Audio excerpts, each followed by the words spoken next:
राधे राधे, जय श्री कृष्णा सभी को। तो welcome to the channel once again. आज हम स्टडी करेंगे कि आपका राहु केतु अलाइनमेंट आपके ब्रेन को कैसे अफेक्ट करता है, आपका सोल क्या चाहता है। अगर आपने पिछले दो वीडियोस नहीं देखे हैं तो आप उनको ज़रूर देख लीजिएगा अगर वो आपके अलाइनमेंट से मैच करते हो। तो फर्स्ट सेकंड एंड थर्ड जो केतु और राहु का प्लेसमेंट है वो उसमें कवर हुआ है। First and seven, second and eight Ketu और राहु, और थर्ड और नाइन्थ केतु और राहु, तो वो देख लीजिएगा। आज हम स्टडी करने जा रहे हैं केतु जब फोर्थ में होता है और राहु जब टेंथ में होता है तो आपको क्या इफेक्ट देता है। तो पहले ही ये समझ लेना ज़रूरी है कि ये जो इंसान है उसने ये लाइफ इसीलिए चूज़ की है क्योंकि वो अब चाहता है कि वो दूसरे लोगों के साथ जुड़े, वो दूसरों के साथ जुड़े। और ये इंसान चाहता है कि अपने लाइफ में वो अपने अपना जो पहचान है वो विस्तार करे, सिर्फ अपने ही जन्मभूमि में नहीं बल्कि दूसरे एरियाज में भी, दूसरे शहरों में भी कहीं और जाकर सेटल हो। तो ये इंसान आपको हमेशा मिलेगा कि ये हो सकता है कि अपने घर में ना रहता हो सकता है उसको अपना प्लेस ऑफ बर्थ जहाँ पे वो उसका जो जन्मभूमि है वो उसको छोड़ना पड़ा हो। ये सब बातें आपको पता होंगी ऑलरेडी। और हो सकता है कि ये भी हो सकता है वो जब अपनी जॉब में जाए तो ये वाला इंसान बहुत ज़्यादा आपको पॉलिटिक्स फेस करता हुआ दिखाई देगा या फिर उसके साथ हो रहा होगा। ये पहले तो काफ़ी इनोसेंट रहता है अपनी वर्क प्लेस में, लेकिन धीरे धीरे उसको रियलाइजेशन होता है कि थिंग्स कैसे वर्क करती हैं, क्योंकि वो उसको समझने की कोशिश कर रहा है, वो वहाँ पे जाने की कोशिश कर रहा है। ये इंसान हो सकता है पास्ट लाइफ में इसने अपने सुख के लिए, अपने खुद के लिए, अपने घर के लिए, अपनी माता के लिए, अपने देश के लिए बहुत ज़्यादा काम किया है, बहुत सोचा है। इस लाइफ में उसको चाहिए उसका विस्तार, उसका उसके आत्मा का विस्तार कहाँ पे हो रहा है, दशम भाव में हो रहा है। उसका उसका कर्म ही उसका विस्तार है। उसका विस्तार हो रहा है अपने कर्म क्षेत्र में जहाँ पे वो जॉब करता हो। देखिए, टेंथ हाउस हमेशा जॉब या प्रोफेशन नहीं होता है, वो आपका कर्म दिखाता है इस लाइफ का। तो उसका कर्म अभी कहाँ पे है, वो दूसरों के अंदर अपना आइडेंटिटी खोजता है, वो दूसरों के अंदर वो विस्तार करना चाहता है किसी और एरिया। One second. तो ये जो इंसान है ना, आपको हमेशा मिलेगा कि अगर इसका राहु और केतु अच्छे प्लेसमेंट में हो, उस पे अगर जुपिटर की दृष्टि हो, जुपिटर की राशियों में हो, तो ये आपको बहुत ही अच्छा परफॉर्म करता हुआ मिलेगा। और ये फिर आपको करियर में बहुत टॉप जाने में जाते हुए दिखेगा।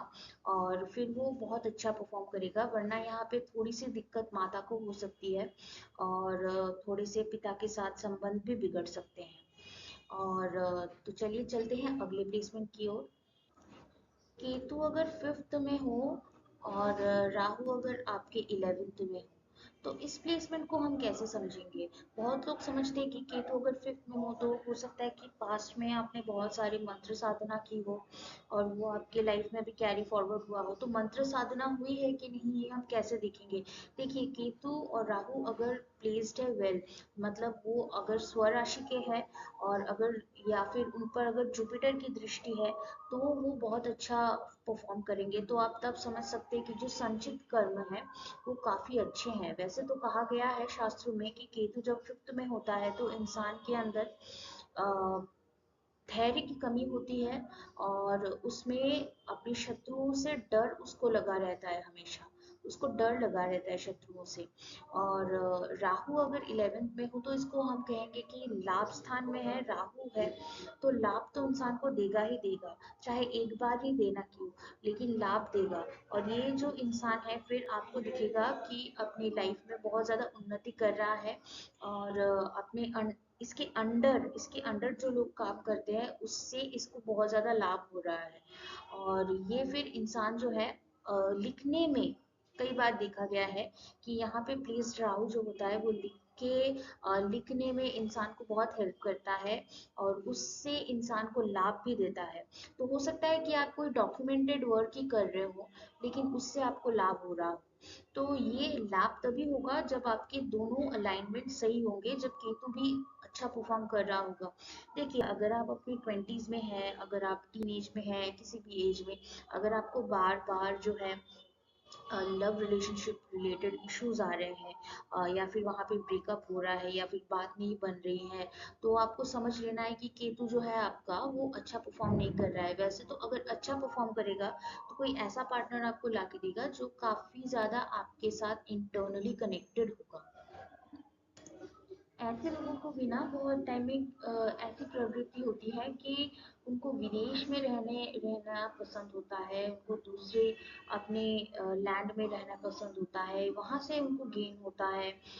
दूसरे देशों के साथ, दूसरे शहरों के साथ, दूसरे भाषा बोलने वाले लोगों से इनको लगाव होता है, वहाँ से इनका फाइनेंशियल गेन भी होता है।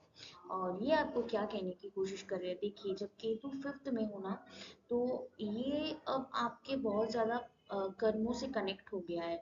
और ये आपको बताना चाहता है कि अभी इस लाइफ टाइम में आपका फोकस रहेगा कि आप लाभ, मटेरियल सक्सेस कैसे गेन करें, क्योंकि लाभ स्थान है और लाभ स्थान केवल और केवल मटेरियल लाभ को दिखाता है। तो पास्ट लाइफ में देखिए धर्म त्रिकोण में आपका जो है केतु चला गया है, और हो सकता है कि पास्ट लाइफ में आप बहुत धार्मिक रहे होंगे, लेकिन इस लाइफ टाइम में आपकी जो इच्छा है वो है आर्थिक लाभ प्राप्त कर। आर्थिक लाभ आपको मिलेगी कि नहीं मिलेगी वो बताएगी आपके कर्म, और उसको देखने के लिए ही हमको साइंस देखना पड़ता है। और अगर षष्टम में आपका केतु और अगर 12वें भाव में आपका राहु, ये काफ़ी अच्छी प्लेसमेंट होती है। यहाँ पे देखा गया है कि मोस्टली आपके जो शत्रु हैं वो दिशाहीन हो जाते हैं, उनको पता नहीं चलता, वो इन अ वे कंफ्यूज्ड हो जाते हैं कि आपको कैसे अफेक्ट करें। तो इसी वजह से काफ़ी टाइम पे वो आपको अफेक्ट कर नहीं पाते हैं, तो इसको शत्रुहंता योग इसीलिए कहा जाता है। और यहाँ पे बैठा जो केतु है वो अपनी दिनचर्या बहुत उसने पालन की होगी लास्ट लाइफ में ना, उसने अपने प्रारब्ध को बहुत अच्छे से गहराई से समझा होगा। इसी वजह से इसका जो है इस वक्त इस लाइफ टाइम में राहु जो है 12th हाउस में प्लेस्ड हुआ है, केतु 6th में प्लेस्ड हुआ है। अब वो अफ्लिक्शन में है कि नहीं वो हमको देखना पड़ेगा, लेकिन ओवरऑल ये जो यहाँ पे इफेक्ट है, ये जो अलाइनमेंट है, ये आपका आपके लिए एक तरह से बून है, क्योंकि आपको एनिमी से अफेक्ट नहीं होगा। लेकिन एक तरह से प्रॉब्लम भी है, क्योंकि ये आपके डेली लाइफ को हैम्पर करता रहेगा, आपके डेली दिनचर्या को बार बार टूटता रहेगा, उसको हैम्पर करता रहेगा, और ये आपको महसूस भी होगा। और यहाँ पे बैठा जो राहु, वो आपको बहुत ज़्यादा दूसरों के ऊपर ना, ये आप कभी कभी हो सकता है कि टेम्पर लूज करे, गुस्सा हो जाए। ये आपको देखने को मिलेगा। आपके जो मैटरनल फैमिली है, आपकी माता की साइड की जो फैमिली है, यानी मामा का घर, वहाँ पे हो सकता है कि किसी को आपको लूज करना पड़े अर्ली एज में। ये सब तो चलो फिर भी आउटसाइड में हो रहा है, लेकिन आपके इंटरनली जो हो रहा है ना, वो आप समझिए पहले। चलिए, अगर पहले भाव में आपका राहु हो और सप्तम भाव में आपका केतु हो, तो फिर बहुत समय ऐसा देखने को मिलता है कि ये जो इंसान है, ये जब ट्रैवल करता है ना, तो उसको चाहे जल से ट्रैवल करता हो, मीन्स पानी के वे में ट्रैवल करता हो, बोट में या फिर किसी भी फेरी में, तो उसको बहुत डर लगता है। या फिर अगर ये रोड से भी ट्रैवल करेगा तो भी इसके अंदर ना एक एंजाइटी एंजाइटी पहले तो ऐसा रहता है, बहुत भोला रहता है इंसान, ठीक है। और फिर धीरे धीरे वो जब जितने लोगों से मिलता है वो सीखता जाता है, और फिर वो अपने आप को ना लोगों की तरह बनाने की कोशिश करता है। तो यहाँ पे बैठा राहु और केतु ना आपको एक बहुत डीप मैसेज देने की कोशिश कर रहा है कि आप खुद पे काम करो, आपको यहाँ पे सिर्फ और सिर्फ खुद पे काम करना है। यहाँ पे बैठे लोगों को मैंने बहुत टाइम बोलते सुना है और देखा भी है कि जब ये लोग योगा से कनेक्टेड होते हैं, योग करना चालू करते हैं, तो इनको बहुत लाभ होता है। इनका एक अलाइनमेंट है जो मिसिंग है, जो इनको लगता है वो कंप्लीशन में आता है। तो यहाँ पे बैठे राहु केतु आपको कह रहे हैं कि आप खुद को समझो, खुद को इंटीग्रेट करो। जैसे कि 12वें के राहु के बारे में मैंने बताया था कि मेडिटेशन करना बहुत अच्छा रहता है। यहाँ पे भी yoga, first yoga then meditation. पहले आपको मेडिटेशन का समझ में ही नहीं आएगा, उसको करने के लिए आपको जो जिस माइंडसेट में जाने की कोशिश करनी है वो योगा से आएगा। तो वो आपके लिए बहुत ज़्यादा बेनिफिशियल रहता है, क्योंकि यहाँ पे आपका जो सबकॉन्शियस माइंड है वो दूसरों से कनेक्टेड हो गया है, वो अभी आपके पार्टनर्स से कनेक्टेड हो गया है। तो ये आप कर चुके हैं अपनी प्रीवियस लाइफ टाइम में, वो आपको याद है थोड़ा थोड़ा। अभी जो आपकी सोल करने की कोशिश कर रही है वो खुद को समझने की कोशिश कर रही है, और वही उसी डायरेक्शन में आपको आगे बढ़ना है आध्यात्म के थ्रू। वे अगर वो आप करते हो तो ही आपको बेस्ट रिजल्ट्स मिलेंगे। अगर आप दुनिया भर में भटक रहे हो, लोगों से मिल रहे हो, बातें कर रहे हो, फिर दुनिया को समझने की कोशिश कर रहे हो, तो ये बैकफायर करेगा, तो फिर वो ये राहु और खराब हो जाएगा। यहाँ पे आपको खुद को समझना है अध्यात्म के हेल्प से ही। ओके, तो जब आपका राहु अब द्वितीय में हो गया है, और जैसे ही मैंने ये कहा ना, बैकग्राउंड में काफी नॉइज आ गई है। इंटरेस्टिंग। यहाँ पे राहु द्वितीय में है, केतु आपके अष्टम में है। बैकग्राउंड काफी नॉइजी है गाइस, तो उसके लिए प्लीज बेयर विद मी। तो यहाँ पे हम क्या समझ सकते हैं, देखिए राहु और केतु इसके डिस्पोजिटर्स बहुत ज्यादा अफेक्ट करते हैं। वैसे तो कहा गया है राहु अगर द्वितीय स्थान में होता है तो इंसान की जो बोली है ना उसको आप ट्रस्ट नहीं कर सकते, क्योंकि ये कुछ भी बोलेगा, बहुत ज्यादा बोलेगा, और कुछ भी बोल सकता है जो कि सच ना हो। तो इसी वजह से ना बहुत टाइम पे ऐसा देखा गया है कि ये जो राहु है, इस भाव में राहु वाले लोगों के और अष्टम में केतु वाले लोगों के धन तो आते हैं लेकिन वो रहते नहीं है, क्योंकि उसको धन को कैसे निवेश करना है उसके बारे में इस व्यक्ति को आइडिया नहीं होता, क्योंकि इन्वेस्टमेंट्स का हाउस होता है कि 8th हाउस, और यहाँ पे आपको पता ही नहीं है कि कैसे करना है। वहां पे केतु बैठा है, आपको दिख ही नहीं रहा है कि आपके पैसे जो है खर्च कैसे हो रहे हैं।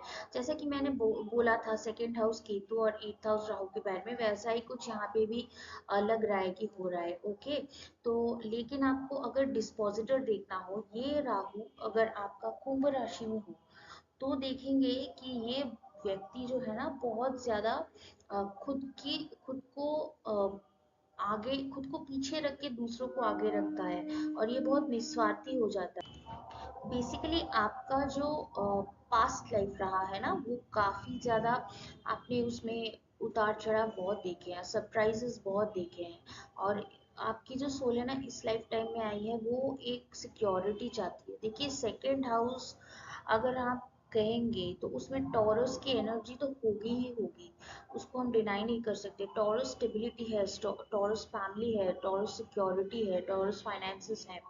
ये सब चीज जो है ना सोल में, इन चीजों की जो है इच्छा ऑटोमेटिकली रहती है। तो ये सब चीज जो है राहु पाने की कोशिश कर रहा है यहाँ पे सेकंड हाउस में रह के, क्योंकि उसका जो सबकॉन्शियस है वो 8th हाउस में बहुत ज्यादा शॉक्स, टर्मोइल्स, बहुत ज़्यादा अनएक्सपेक्टेड सरप्राइजेस वहाँ पे देखने को इसको मिला है। तो इसी चीज़ों के लिए आपको वर्क करना चाहिए। बहुत अच्छा होगा कि अगर ये राहु कहीं आपको दिख जाए कि जुपिटेरियन इफेक्ट में हो, वो अपने मित्रों की राशि में हो, जेमिनाई में हो, वर्गो में हो, तो बहुत अच्छा परफॉर्म करेगा। फिर आपको बहुत ज़्यादा फाइनेंसेस, बहुत ज़्यादा उन्नति देखने को मिलेगी लाइफ में, बहुत ज़्यादा परेशान भी नहीं करेगा मिलेगा।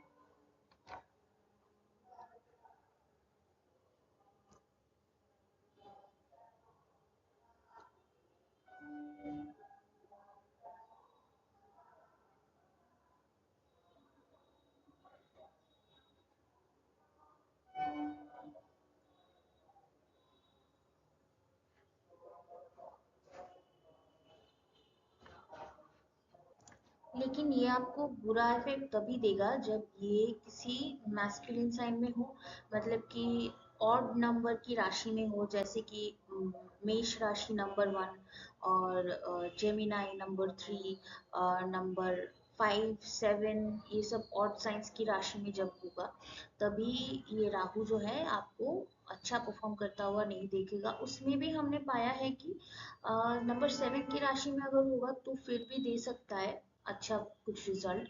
लेकिन ज़्यादा से ज़्यादा यहाँ पे इसके शुभ फल जो है अ, वो आपको फेमिनाइन साइंस में ही दिखेंगी। और वैसे जैसे अगर राहु आपका ठीक हो गया तो ऑटोमेटिकली मैंने बोला है कि तो ठीक हो जाएगा आपका।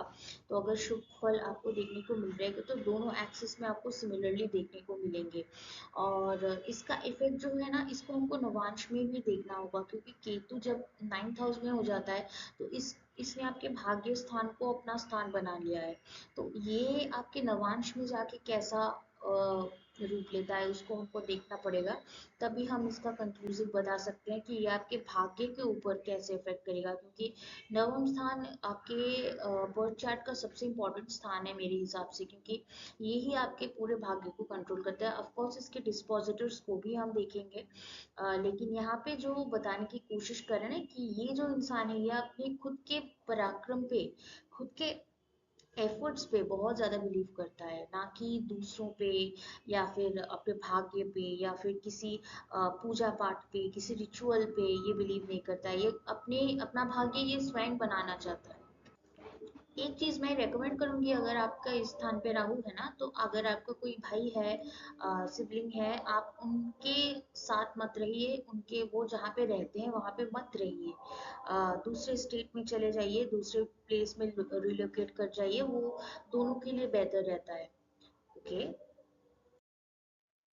अभी हम शुरू करेंगे यहाँ पे षष्टम भाव के राहु और द्वादश भाव के केतु से। आपको ऑलरेडी पता होगा षष्टम भाव का जो राहु है वो शत्रुहंता योग फुलफिल करता है। वो आपके शत्रुओं को बहुत अच्छी तरह से आपके लाइफ से रिमूव करता है। लेकिन आपको ये भी देखना होगा कि वो कौन सी राशियों में है। अगर वो ऑड साइंस में होगा या यानी कि नंबर 1 मार्स में, मतलब एरीज में, या फिर लिब्रा में, या फिर इस ऐसे कुछ साइंस में होगा जो मैस्कुलिन हो, जो ऑड नंबर के हो, तो फिर आपको थोड़ा सा यहाँ पे डिफिकल्टी हो सकती है। वैसे तो ये काफ़ी चीज़ों के लिए काफ़ी अच्छा माना गया है, क्योंकि केतु भी यहाँ पे काफ़ी कंफर्टेबल होता है। जो ये 12th हाउस होता है, ये जो ओरिजिनल कुंडली होती है वहाँ पे पाइसिस साइन आता है यहाँ पे, जो केतु का खुद का साइन होता है माना जाता है। और इसी वजह से ये हाउस काफी कंफर्टेबल होता है केतु के लिए, वीनस के लिए भी होता है। लेकिन यहाँ पे राहु तभी आपको खराब परफॉर्म करता हुआ दिखेगा अगर आपके चार्ट में मंगल भी अफ्लिक्टेड होगा। वरना अगर मंगल अफ्लिक्टेड हुआ तो फिर दिखेगा कि लाइफ में आपकी जॉब में थोड़ी सी दिक्कतें आ रही है। अगर आपका राहु अच्छा है या बुरा है ये आपको कैसे पता चलेगा? अगर 30 इयर्स की एज आपकी हो गई है और आप देख रहे हो कि 30 इयर्स के बाद आपकी लाइफ जो है ग्रो कर रही है, तो आपको पता चलेगा कि यहाँ पे बैठा राहु आपको बहुत कुछ देने वाला है। नहीं तो आप समझ लीजिए कि यहाँ पे थोड़ी सी हमको मरम्मत करने की जरूरत है। वैसे तो अगर देखा जाए तो ये इंसान काफी प्रैक्टिकल होगा। ये इंसान अपनी डेली लाइफ में बहुत रुचि रखता होगा। इसके हो सकता है कि इसके मैटरनल फैमिली, माता की साइड की फैमिली के साथ थोड़े से अनबन हो या रिलेशनशिप थोड़ा सा अच्छा नहीं हो। लेकिन ओवरऑल ये प्लेसमेंट काफी अच्छी होती है। और ये this is one of the good placements of Rahu हम कह सकते हैं, क्योंकि वर्गो जो ओरिजिनल नैसर्गिक कुंडली पंचम भाव में देखिए राहु भी रेट्रोग्रेड चल रहा है और हम भी यहाँ पे रेट्रोग्रेड चल रहे हैं राहु के साथ। तो डेफिनेटली ये जो राहु है ना यहाँ पे पंचम भाव में, इसको काफी इंटेलिजेंट माना जाता है, ये अच्छा परफॉर्म करता है। लेकिन एक और चीज है कि अगर कहीं से भी यहाँ के राहु के साथ मून का कंजंक्शन आपको मिल गया, तब आप समझेंगे कि थोड़ी सी दिक्कत आ गई है, क्योंकि यहाँ पे बैठा मून और राहु चिल्ड्रन होने में थोड़ी सी दिक्कत पैदा कर देती है। बहुत से टाइम पे ऐसा देखा जाता है कि जिसके राहु 5th में होता है उसका लेट चाइल्ड बर्थ होता है। वैसे हो सकता है, लेकिन मैंने अक्सर पाया है कि यहाँ पे इस एक्सिस में ना जब राहु और केतु होते हैं, स्पेशली जब केतु यहाँ पे होता है, तो वो व्यक्ति चिल्ड्रन चाहता नहीं है। और राहु यहाँ पे हो तो वो बहुत इंटरेस्टेड होता है, लेकिन उसको देर से चिल्ड्रन होता है। ये एक थोड़ी सी ऑब्जर्वेशन है। और 11वें भाव में केतु, लाभ स्थान में केतु, बहुत लोग इसको अच्छा नहीं मानते हैं डेफिनेटली। लेकिन ये सिर्फ एक मिसकंसेप्शन है, क्योंकि केतु बहुत मोस्ट ऑफ द टाइम में देखा गया है जब आपके लाभ स्थान में होता है तो व्यक्ति को बहुत ज्यादा धन प्राप्त होता है, उसको लाभ होता है। ऑब्वियसली हम राशियों को देखेंगे और उसके साथ कोई कंजंक्शन अफ्लिक्शन उसको देखना पड़ेगा हमको।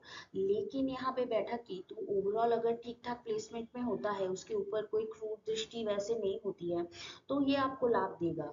और यहाँ पे बैठा केतु एक और चीज के लिए आपको लाभ देता है, और वो होता है, वो थोड़ा-सा आर्टिस्टिक, मतलब अगर आप लिख के, मतलब राइटिंग से या फिर अपनी कुछ क्रिएशन से कुछ अर्न करना चाहते हैं, उसके लिए काफ़ी अच्छा होता है। वैसे तो यहाँ पे बैठा केतु अच्छा ही माना गया है। और ये जो एक्सिस है ना, ये राहु और केतु की काफ़ी फेवरेबल एक्सिस होती है। और इससे ये भी पता चलता है कि इस बार राहु ने जो स्थान अपने लिए चूज किया है, वो एक बहुत ही इम्पोर्टेंट स्थान है। देखिए, फिफ्थ हाउस वैसे ही बहुत इम्पोर्टेंट स्थान होता है, क्योंकि ये आपके धर्म का त्रिकोण होता है। लेकिन उससे भी ज्यादा ये ना आपके कर्मों को भी दिखाता है, आपके पास्ट लाइफ के कर्मों को भी, प्रारब्ध को भी बहुत दिखाता है। क्योंकि यहाँ से हम जान सकते हैं कि व्यक्ति जो है पास्ट लाइफ में कितना उसने साधना से अर्जित किया है। ये fifth house, eighth house, tenth house, यहाँ से हमको एक मिलता है। तो ये एक पर्टिकुलर प्लेसमेंट है जहाँ से हमको पता चलता है कि ये शुरुआत है। तो राहु यहाँ पे बैठा हुआ आपको जो है आपके पास्ट लाइफ के अच्छे कर्मों के साथ जोड़ेगा, और जो भी आपके अच्छे फल है वो जरूर देंगे आपको। और इस एक्सेस में आपका जो गेन्स है ना, वो आपको थोड़ा लेट देखने को मिलेगा अपनी लाइफ में, मतलब इमीडिएटली देखने को नहीं मिलेगा। उसके लिए आपको एटलीस्ट 30 इयर्स तक वेट करना पड़ेगा, तभी आपको दिखे। और बाहर के लोगों को हमेशा लगता है कि इस वाले प्लेसमेंट के राहु केतु के लिए ना, बाहर के लोगों को हमेशा लगता है कि इसकी लाइफ काफी परफेक्ट है, लेकिन इसको नहीं लगती है। इंटरनली इसको अंदर से नहीं लगती है, उसको लगता है कि और ज्यादा कंफर्ट और ज्यादा, और ये सबको अच्छा, सबको अपने घर में सबको सुखी देखना चाहता है, सबको कंफर्ट देखना चाहता है। क्योंकि आपको समझना पड़ेगा, राहु जैसा प्लैनेट इसके फोर्थ हाउस में प्लेस्ड है, इसकी डिमांड्स ही कुछ और है। ये अभी राहु जो है ना, मोक्ष के त्रिकोण में इसने एंट्री कर दी है। तो यहाँ पे अगर अगर कहीं से भी यहाँ से जुपिटर का इन्फ्लुएंस आ गया तो बहुत अच्छा रहता है, इसको सब कुछ प्राप्त होता है। और वैसे भी अगर राशियां फेवरेबल हो तो बात ही कुछ और है। लेकिन वैसे भी इसको मिलता है, ये जो सुकून चाहता है, लेकिन थोड़ा सा लेट मिलेगा। तो ये थी आज की I hope to see you in the next video, guys. Bye. Take care of yourselves.